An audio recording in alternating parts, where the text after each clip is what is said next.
Welcome to another episode of the Tech Transfer Podcast. This is Dave Brown. I'm here with Bennett Mortensen, and we're talking about the biggest movies of 2023. These are our 2024 movie awards, and it's tech transfer at the movies. So we'll see what each movie has to do with tech transfer. And I have a list. We'll go from, like, this is based on revenue. These are not the nominees at the Oscars or anything. These are top revenue earners. We're going from low on the list up high. So the first one I have on here is The Boys in the Boat. Did you see that one? I haven't, no. And I apologize. I haven't watched as many movies as I normally do this year. So you might have to fill us in on some I of the might describe a details. lot of them. Okay. So The Boys in the Boat is pretty good. It's a movie about World War II. It's this rowing team.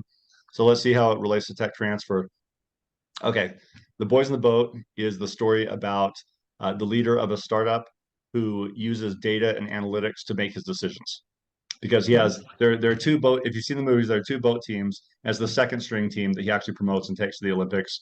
And it's all based on results. It's the numbers talking. So that's not a bad insight for tech startups, right?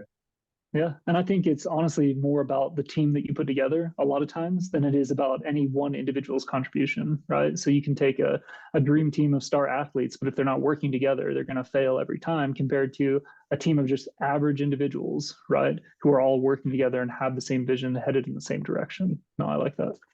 Yeah, there's this great book called Leadership and Dedication by, I think it was Douglas Hyde.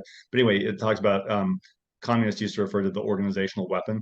If you set the Mhm. organization up, nothing else matters. And there are a lot of factors that go into success, but setting it up right definitely matters. Yeah, Okay. and I think, well, and another thought that I had there is that systems in your business are incredibly important, right? So if you have to think about every time you have to pay an invoice, right, that's going to kill your day, kill your productivity. But if you can have data and analytics drive some of those decisions and automate some of it, then you're obviously set up to succeed, even if you're not there every single day. So just another Yeah. thought that came to mind.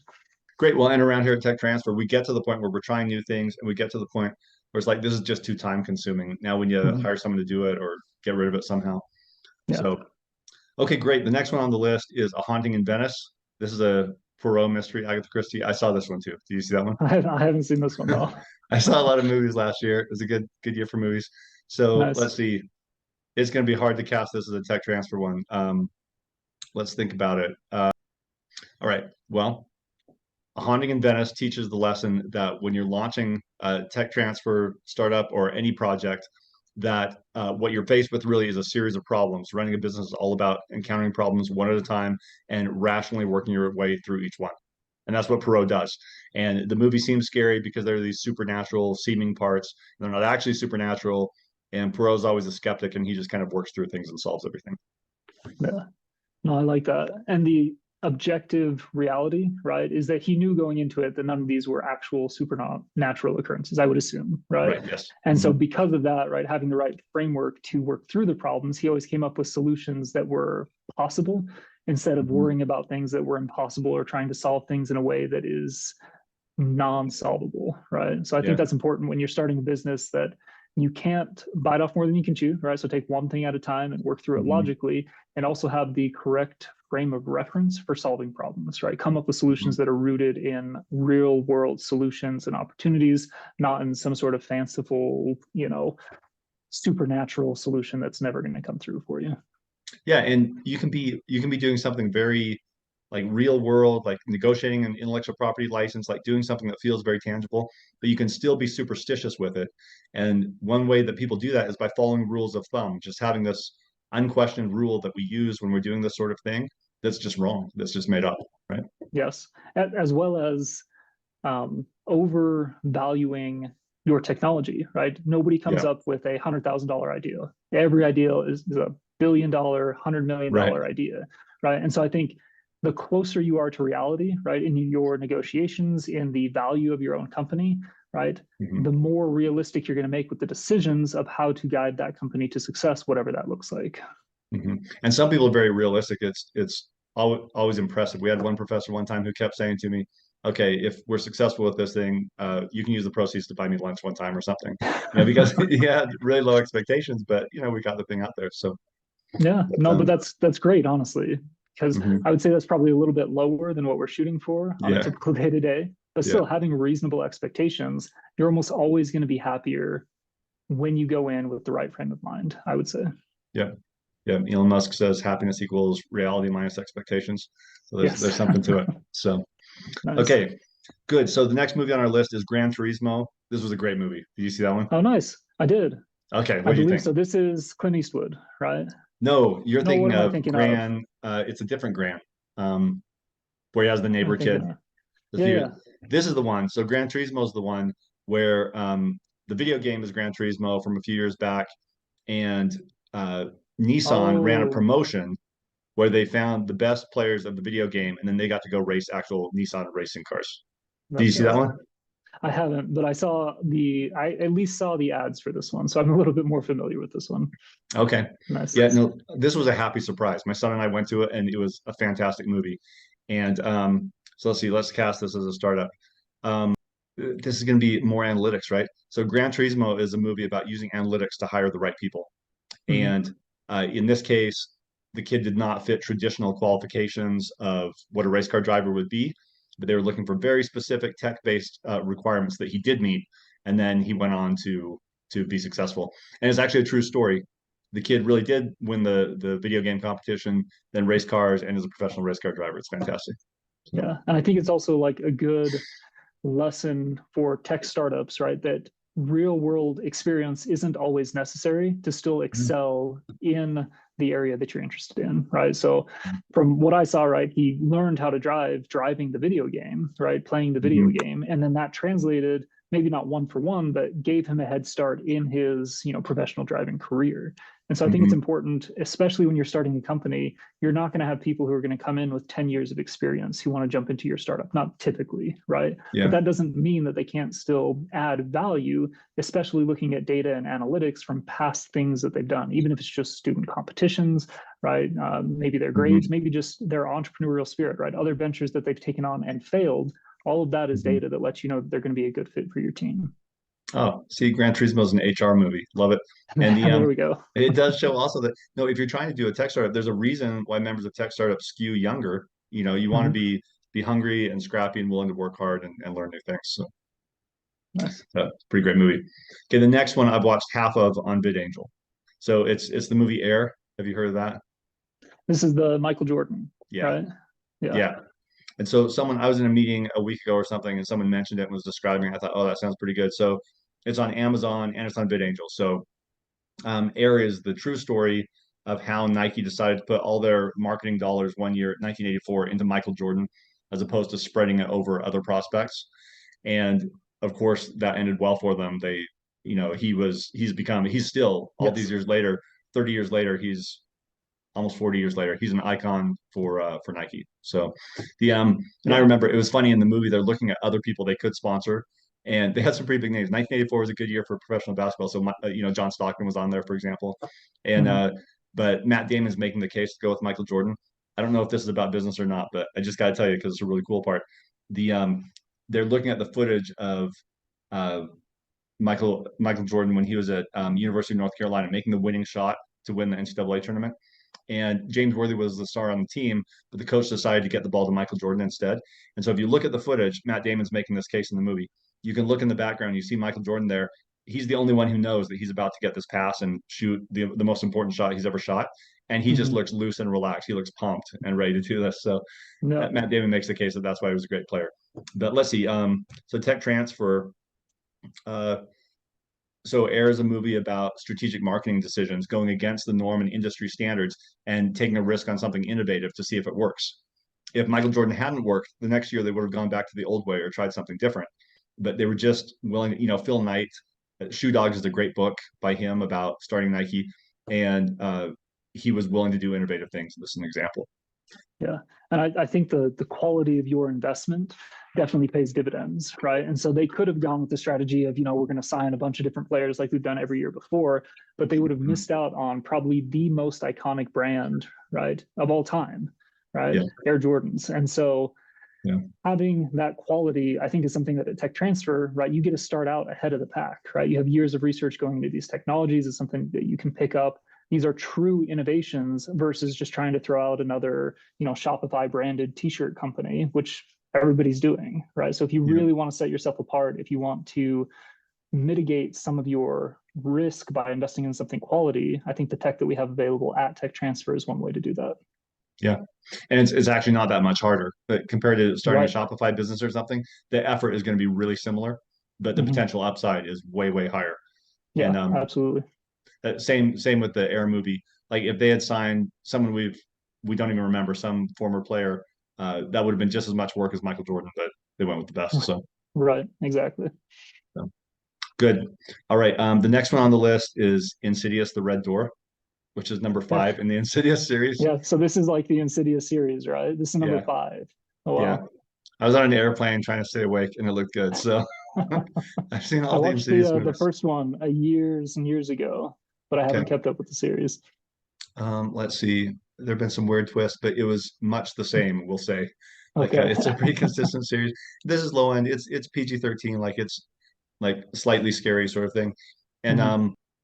the Insidious series teaches that with a new startup, sometimes you got to play big, even if you have a low budget, like kind of swing for the stars, and you can still be out there playing against major films. So Insidious, I don't know what their budget actually is, but it looks a bit low budget compared to other movies Hmm. out there. And yet this is movie number 5. I think they've done great. They're on my list. They were, what are they? They're at least in the top 20 most profitable, highest revenue movies of last year. And like Yeah. look at it, like the sets and stuff, they were cutting corners, I think. Yeah. But I think that's a great lesson to learn, right? Because as a startup, you typically don't have the budget to compete with some of the larger players in the industry. But I feel like the horror film genre in general does a Yeah. really good job with low budget films that are punching way above their weight class, right? Where if it's done right and if the quality is there, that they can compete and be a top 20 film for revenue when they spent a tenth of the budget, a hundredth of the budget, a very small fraction of what the other players are actually spending. Well, and that's what a good tech startup does, right? Is that they Mm. punch above their weight class with the right technology and the right innovation. You come in with a fraction of the budget and you're able to compete because technologically you're as innovative as anybody else is being, right? Yeah, exactly right. So Nice. good. Good. So next movie on the list is Meg 2, The Trench. Saw the first one. I didn't see the second I one. saw the first one. I saw 5 minutes of this one, and just on Nice. Netflix, and maybe I'll watch it sometime. I was just kind of bored. You can only make the shark so big. Right. And I read the book, the Steve Alton book, years and years ago that Meg was based on. But so the lesson of Meg 2, The Trench, is that sometimes if a startup has too much money up front, it will make mistakes. It'll use its resources Mhm. inefficiently and create an inferior product. And Meg 2, I haven't heard anyone mention the movie. I mean, obviously it made some money. It was huge budget. It's very visibly awesome, like great special effects and everything, but it just wasn't quite delivering the quality of story of some of these other movies, I believe.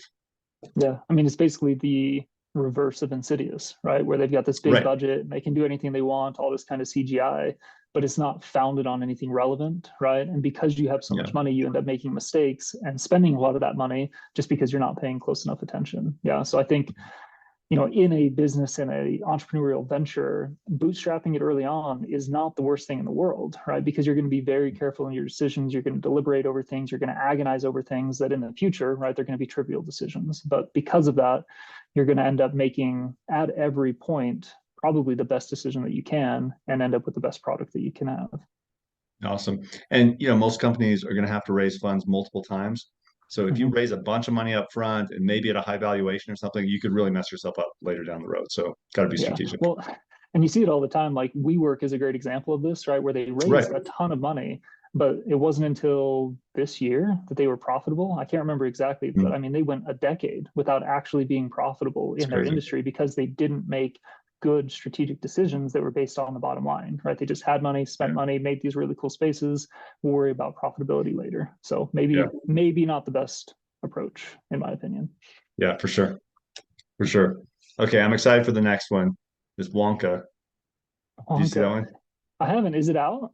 Guess what? I When saw did it. it come Yeah. out? It I don't know. It was a few months ago, and this was anticipated because it was a prequel basically to the Gene Wilder Wonka. Hmm. Gene Wilder Wonka is one of my family's favorite movies, and here Timothy Chalamet, who give it to him, he's actually a great actor. His best work is Right. Dune, and I'm really excited for Dune 2, which comes out March 1st. But the Nice. but here he was being the prequel of Gene Wilder, and he pulled it off. Other acting in the movie wasn't quite as good, but he was great. So here's my commercial take on Wonka. Wonka is a movie about a solo entrepreneur who creates innovative products that the public wants, but is hit with opposition from the established players who turn to the government and anti-competitive activities to try to shut him down. And in Yeah. this case, he persevered and the people really liked his product, so he won. But that's not always the case. Yeah. I think there's a good lesson there, right? There's multiple ways to create a monopoly. The one that you want is by having the most innovative and the best product on the market, right? Mhm. The one that a lot of people can turn to, right, or these big corporations sometimes are tempted to turn to, is to how can I manipulate the government to, right, make rulings in my favor so I Right. become the monopoly by default. And I don't know, as a startup entrepreneur, you definitely want to lean towards the first, right? You want to be the most Mhm. innovative. You want people to buy your product, service, whatever it is, because you are objectively the best on the market. Right. And Wonka might have made some intellectual property mistakes also. He apparently was relying on trade secret for everything, which probably if he had patented some of his processes, he could have then licensed those to competitors, maybe create some relationships that would have improved things. I don't know. Right? Instead of locking himself behind his doors for how many years, right? Yeah, yeah, which he eventually does. The end of the movie is great Right. because they actually build the factory. Oh, there are some inconsistencies with the actual Roald Dahl book. So Mm. if you're a huge fan, that could be a problem. But okay, the next one I didn't watch. It was Fast X, number 10 in the Fast and the Furious series. Did you watch that I haven't watched it either, but one? I love the Fast series, if only because it's persevered throughout all these years, right? They have Right, a brand, they have their audience, they know exactly what kind of movie they're making and who's going to come see right. it. I don't even know if you could call it a racing genre anymore, right? It's more of like an Mhm. action flick, almost a Yeah. spy genre at this point. But that's no, it's an interesting series to follow for sure. And they spun off at least one show too, right, with The Rock, whatever. But yeah, I've Yeah. watched at least seven of them, I would say. And to me, the earlier ones are way better. But Mhm. I don't know, they've got a formula. And so, yeah, this is a startup lesson. Like, if you have a formula that works, just go with that. And Yeah. we have entrepreneurs who are succeeding with tech transfer companies, and they tell me as soon as I'm done with this one, I'll be back for another one. So that can be, if you really master the licensing low hanging fruit from the university and take it out and commercialize it, that's something you can do over and over again. So Yeah. we have people And I do that. think it's a good case study of like a serial entrepreneur, right? If you were to look at the movies as one individual entrepreneur, Mhm. evolving over their career, once you've done it once, right, you can do it again. And then maybe things change over time, but your ability to raise capital, expand kind of the scope of your venture improves, and your ability to deliver on that and actually generate revenue also improves over time. So did they become a little generic over time, right? Who's to say? But are they tremendously successful? Is there going to be a fast 11? Probably, right? Yeah, yeah. So, How just could they a, not? yeah, absolutely. So good. Um, so Fast Seven is the one where they had to computer generate Paul Walker, who had tragically died. And so the Oh, gotcha. technology in number seven is actually really good as well. Yeah. But okay, let's see. So next one I have seen, which is Creed 3. Do you see Nice. Creed 3? I haven't. I feel bad. No, Haven't seen any of apparently I these. watch a lot of movies. I do like going to movies in the theater, it's kind of fun. But Yeah. okay, so Creed 3, there's a good business lesson here. So Creed 3 teaches the importance of succession in a business. They say there's no success without succession. Like if you care about your business and what it's providing the world, you've got to make sure it'll survive after you're gone. And most founders don't stick with their company that long. They will be, as it becomes a larger, more developed company, a different type of manager will be needed and they'll be replaced. So in this case, there was the Rocky series. Obviously, Sylvester Stallone wrote the screenplay for the original Rocky and then did all these other movies. And I've seen them all, multiple times probably. And then after that, they started the Creed movies with it's uh, his name is Michael Jordan, right? Yeah, The I actor believe who's in so. there. Yeah, Yeah. he's great. I like him a lot of things. But so the first Creed was great. The second Creed was great. The third one is special because the first one that Sylvester Stallone wasn't in. So it's like he's completely handed over the reins. It's kind of like if you'll notice this when there's a clothing store, there'll be like Bob's Clothes Emporium, and then it'll get bought by Macy's. And so for a while, the signs will say Bob's Clothing Emporium by Macy's. And then Right. one day it'll just be Macy's. They kind of Yeah. transition brands gradually. And that's kind of what they did going from Rocky to Creed, and it completely worked. It's a good series. I'll watch Creed 4 if it comes out. Nice.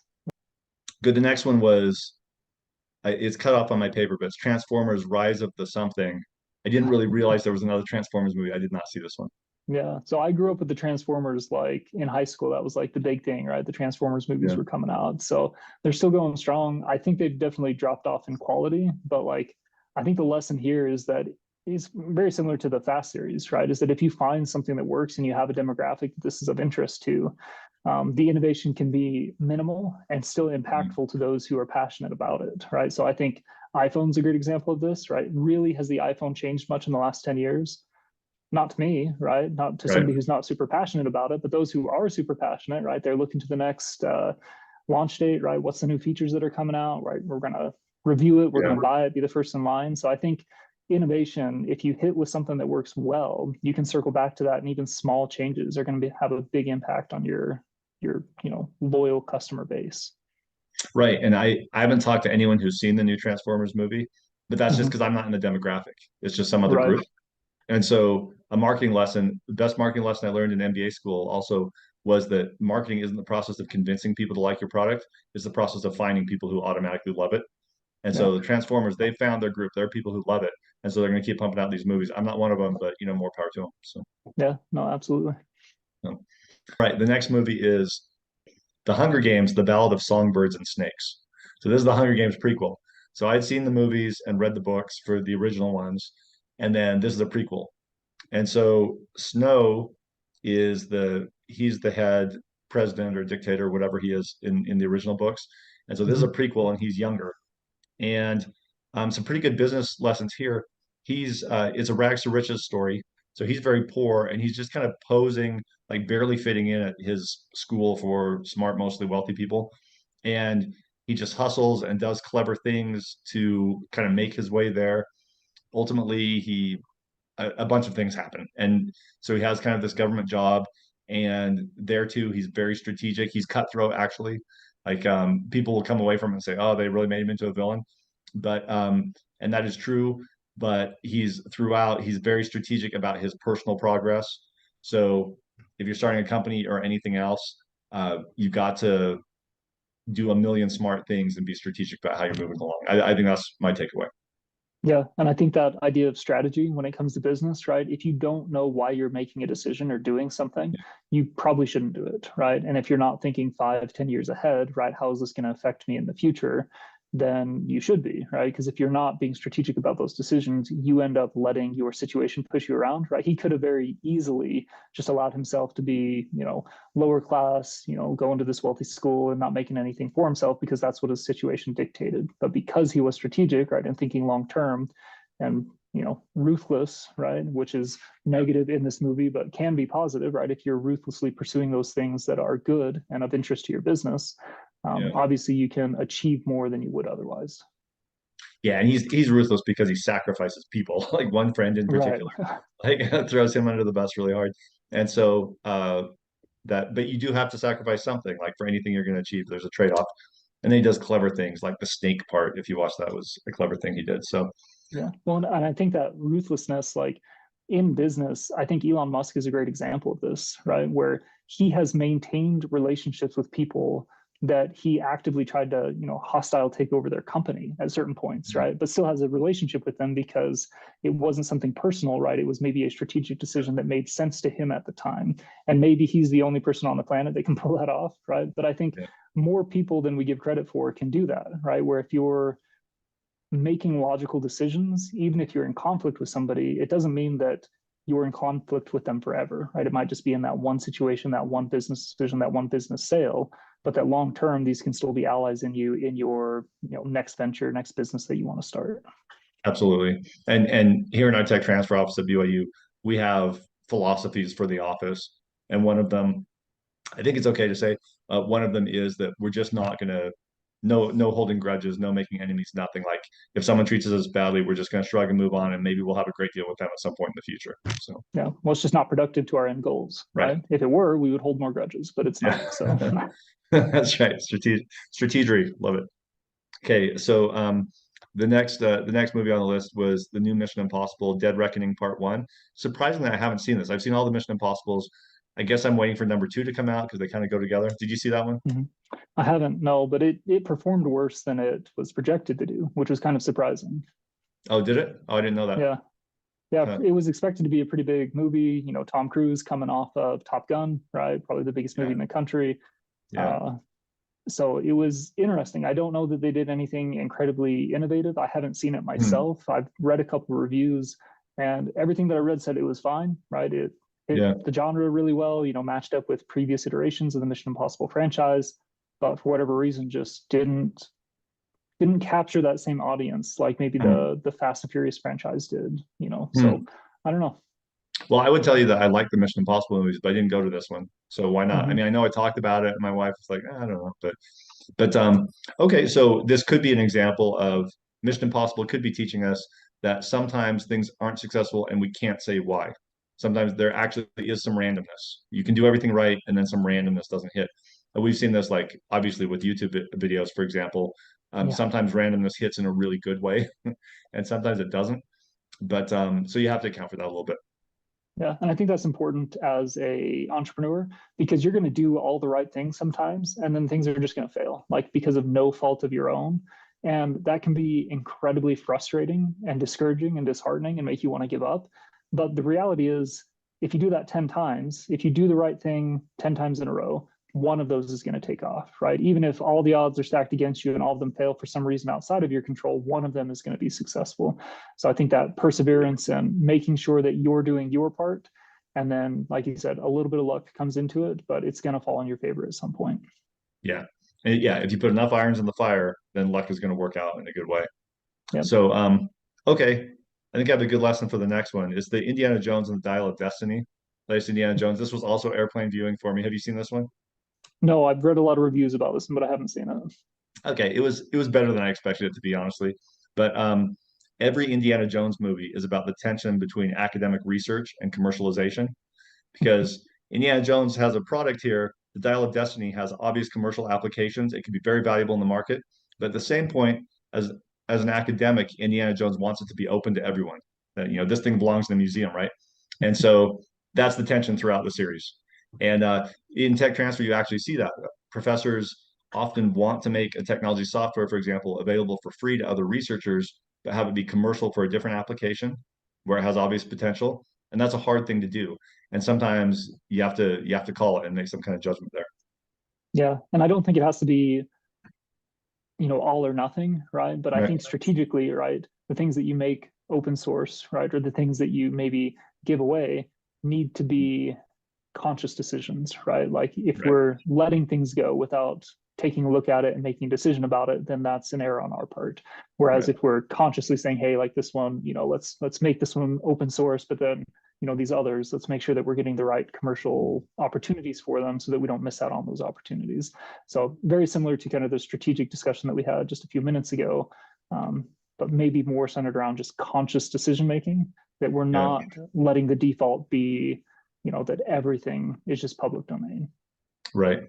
And then also another piece of it is for any inventor, but an academic researcher, for example, your invention is your baby kind of, but your vision for it is not the same as the market's vision for it. And when it gets Mm-hmm. out into the market, it's going to change somehow. Like consumers will demand that it change in some way, and we can't predict what that will be. So it'll come Right. out looking a little different than what we expect. Yeah. Yeah. Okay, great. The next one, I don't think either of us have seen. It's the Taylor Swift movie, the Eras No. Tour, or is it Eras Tour? And I know I saw this was in theaters. I just wanted to point out Taylor Swift can be seen as a business, or a massive multi-billion-dollar business. Like Yep. she does some very clever things, obviously marketing, and fans are going to say they love the music, but it's way more than the music, right? Mm-hmm. Yeah. No, and I think just her as a brand, right? I'm sure the movie was very specific to her Eras tour, right? But just as a brand, we've talked a lot about strategy in this, but just everything she does is strategic, right? From the way that she promotes her music to the hints that she drops about new albums to how she names the albums, right? Like Mm, literally, it feels like every single thing that she does is a strategic move to maximize the impact of, you know, her image, right? Her brand, the Taylor Swift company, for lack of a better word. And I mm, think as an entrepreneur, when you're starting your business, you have to think the same way. If you're going to a networking event, why are you going to the networking event, right? What are you trying to achieve? Who are you going to talk to? How are you going to present yourself, right? And if you're not thinking about those things, why are you going, right? Like, right. again, like if you're not all in with the business and not making sure that everything that you do aligns with your, 5, 10, 15-year plan, take a step back and reconsider what it is that you're doing and why you're doing it. Right, right. Yeah, there could be some motive, like you can get lost in like the image or the culture or other parts of being in business that just are not going to get you where you want to go. Yeah, So exactly. And you can get busy just doing things, right? Like you can yeah, get busy paying invoices because it needs to be done, right? But yeah, is that the most impactful thing? Is that really what's going to be moving your company forward? Or is this something that needs to be handed off to an assistant, right? So that you can focus on yeah, other aspects of the business. absolutely. And in tech transfer, there's a never-ending supply of those things, right? That we're trying to hand off or automate or get out of the Yep. way so we can do the high dollar or high value, I should say, tasks. Yeah, So okay, exactly. yeah, great point. So next one on here, we have to mention, even if we haven't seen it, I haven't seen it, but it's Sound of Freedom. You see that one? It was the child I trafficking movie. haven't. You No, have to but that mention it. one's been on the shelf at Disney for a long time. Was it? Was it Disney or another company? Ooh, I don't know.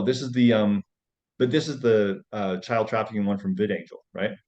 Yeah. That's what So it I was, didn't know it if was I there. remember this one, yeah. So I Yeah. believe Disney shot it like years ago and then Oh, just put it on the shelf, like didn't release it. And then it got picked up by apparently VidAngel, right? And distributed and did really, really well. yeah. Which is, I think from a tech transfer perspective, entrepreneurship perspective, it can be like you never know what's going to be a hit, right? You never Hmm. know which technology is going to be the one that takes off and ends up making a ton of money, right? Right. And so, with that in mind, we tend to, here especially, try to put as much out there as we possibly can. Because again, like there is no foolproof way of knowing what Yeah. is and what isn't going to take off for us. So that was maybe more about the behind the scenes of the movie and less about the movie, but that's kind of my takeaway lesson from it. No, that's great. Yeah, it's really hard. We try to pick winners and to Mm-hmm. guess which companies are going to, and there are sometimes you can tell when a company is having trouble or something like that, but it's really hard to predict what technology will succeed, what company. This one I just wanted to throw out there because VidAngel's like down the street in Provo, and this is the Yeah. number 10, I think, number 10 highest grossing film of the year. So pretty great. Mm-hmm. But Nice. okay, good. Let's see. A couple I didn't see. Ant-Man and the Wasp. I didn't see that. That's a Marvel movie. Did Oh, you say? I saw that one. Oh, That was how was good. it? I saw one. Yeah. Good. Really good. I thought they did a really good job building off of the previous iteration. From a tech transfer perspective, I think or from a technology perspective, let's see. So I think the impact of your technology and how it's going to be used, you're never quite certain, right? And that can be something that is worrisome, but it's not something that should stop you from putting the technology out there, right? So Hank Pym, he's one of the main characters, right? And he's always worried Mhm. about how his technology is going to be used. He's super secretive about it, and really, it has never been commercialized in a real way outside of the superheroes that are using it to do good.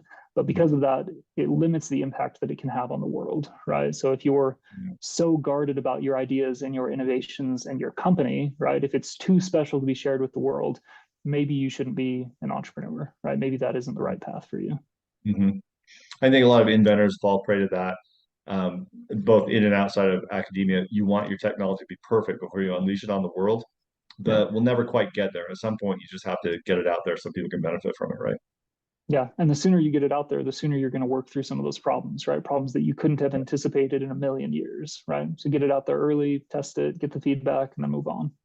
And technologies do get to a point like they'll develop with researchers in the university. And then there's a point where if this thing's going to develop any further, it has to be out in the market doing it. That's kind of the only way. So Yep. Absolutely. good. Well, the next one I didn't see, maybe you did, The Little Mermaid, that live I action did. version. Did you? I did. Excellent. How was that? It was good. Um, yeah, we're glad we watched it, right? But we immediately watched the original version right after it, just for Okay. comparison. So, Yeah. but lesson from the movie, from a technology entrepreneur perspective, if you don't take a risk, you miss out on all upside, all potential upside, right? All opportunity associated with that risk. So I think the lesson from the movie, right? If you're watching The Little Mermaid, it follows the original story very Okay. closely, right? But if she hadn't risked her voice, right, to go on land, she would have never had the opportunity to end up with the person that she wanted to be with, right? And so as a tech entrepreneur, if you never risk actually taking out that loan, right, or licensing the technology or starting that business, you never have the potential upside. Now, there's always some sort of risk, right? You might end up losing your voice and becoming a piece of seaweed forever. But you have to take on some sort of risk to have the experience of the upside. Yeah, I feel like for any company, like you launch a company and you create, it's like a bubble of uncertainty, and Mhm. value can grow out of it or not, but it's not going to grow without it. So Right, exactly. Your chances of success without, pursuing that venture are zero. yeah, 100% of the time they are zero. So take the absolutely. chance, right? Even if it's a small chance of success. Nice. Okay, well, good. Great. The next one on the list is Oppenheimer, which I recently watched on VidAngel. Oh, Have you seen nice. that one? I haven't. I read a lot of reviews about this one, but I haven't seen this one. I read most of the book it was based on too. I need to finish that. But Nice. so let's see. So Oppenheimer on VidAngel is the story of an inventor who creates an important technology and then is unhappy with how it is used in the marketplace. So it was the Oppenheimer movie actually focuses on kind of the political persecution of Robert Oppenheimer, the congressional hearings and so on, and that's super interesting. When people ask me what my favorite movie is, I usually just say all Christopher Nolan movies. That they're all great, and this one's really good. The but I think the more interesting part is the actual creation of the bomb. Like bring a technology. Every technology makes us all more powerful, and that's for good or evil. And so, nuclear bomb obviously has some downsides, so you want to be careful with that. Has it prevented wars? I guess so, probably. And so anyway, it's so one thing is that technology makes us powerful, so you have to think of ramifications of that. And then the other thing, if you're a tech startup, you could just sit back and say everyone else is going to create the technologies, and I'll just be a consumer here and use them. But the technologies might be inevitable, but the way those technologies are used is not inevitable. Like right now, there are many AI companies. I hope ones that are really responsible win because some bad things could happen otherwise. So Yeah. No, and I think it's a good example of just because you created something that's amazing, right, and wonderful, doesn't mean that it yeah, can't be used for things that are outside of your intended purpose, right? And it doesn't mean that it's not worth putting it out there, though, right? Like I think nuclear energy and a lot of the good things that have come from that research and those developments, like obviously have had a tremendously good impact on society, even though the initial purpose was maybe, for less altruistic means. So I think with anything, you want to have a good impact in the world, but you have so little control over what things are going to be used for that you shouldn't fret over all the possible ways that it could be used for wrong. yeah, yeah. And if you're out there driving the ship, like if you're running the startup company, you can control what happens with the technology a little bit. So the alternate history on this one would be, well, what if Germany had created the nuclear bomb first? Like Yep.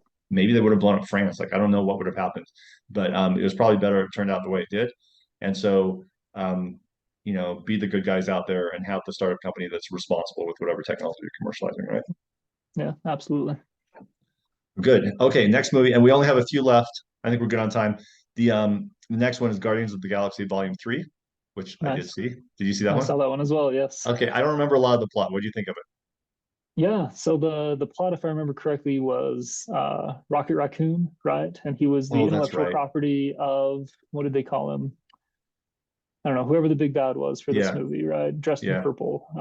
yeah. But anyways, and so I think the kind of the entrepreneur business lesson from this is that you should secure your IP, right? But that Hmm. the pursuit of the IP is not the goal, right? The main villain basically brought about his own downfall because he was obsessed with this one particular piece of IP that he had created, right? Which was Rocket the Raccoon.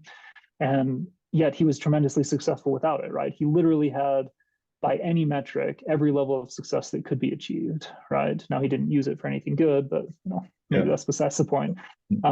But I think sometimes strategically, right, when you start a business, you can be obsessed about patents and IP and certain things, and all of that is incredibly important, right? But not every piece of IP is worth going all in for, if that Hmm. makes sense. Yep. You have to have a reason. Yeah, Guardians of the Galaxy Volume 3, a movie about intellectual property. That's great. I hadn't even thought about that. That's right. So pretty good.